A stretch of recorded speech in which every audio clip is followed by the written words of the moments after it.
Henrik Lund, 2 dage, så går turen til Rio, de paralympiske lege. Vi skal afsted. Ja, det skal vi. Hvad er dine forventninger til den tur? De er høje.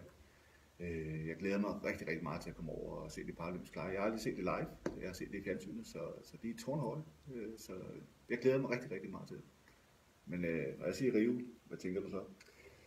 Jeg tænker dygtige fodboldspillere. Jeg tænker Copacabana. Jeg tænker samba-rytmer, fest og farver. Tænker selvfølgelig også et land, der på nogle områder er udfordret. Helt primært omkring fattigdom. Der bor mange mennesker, som er fattige der. Men glæder mig til at komme ud og se med egne øjne, hvad det er for et land her. Henrik, dine forventninger til de danske atleter? Ud fra mit kendskab til det her, så må jeg sige, så er de tårnhøje. Vi har nogle rigtig, rigtig dygtige atleter, der skal afsted. Så jeg håber på masser af guld til Danmark, så det skal vi have med hjem i flyveren. Kender du nogle af dem ellers? Altså, Lasse, den lokale svømmer fra Holbæk, ham ser jeg jo hyppigt på landevejene, og så sent som i forgårs var jeg i kontakt med ham i forbindelse med vores tur, hvor vi håber på at kunne sende noget hjem til vores danske Facebook-følgere.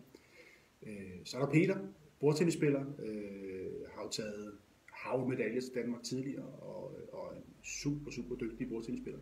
En sportsgren, der også er en af mine gamle sportsgrene, så det har jeg store forventninger til, og noget af det første, vi faktisk skal se, når vi kommer til Rio her.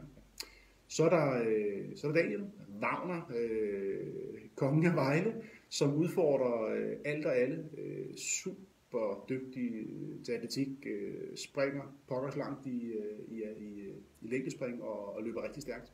Så ja, store forventninger.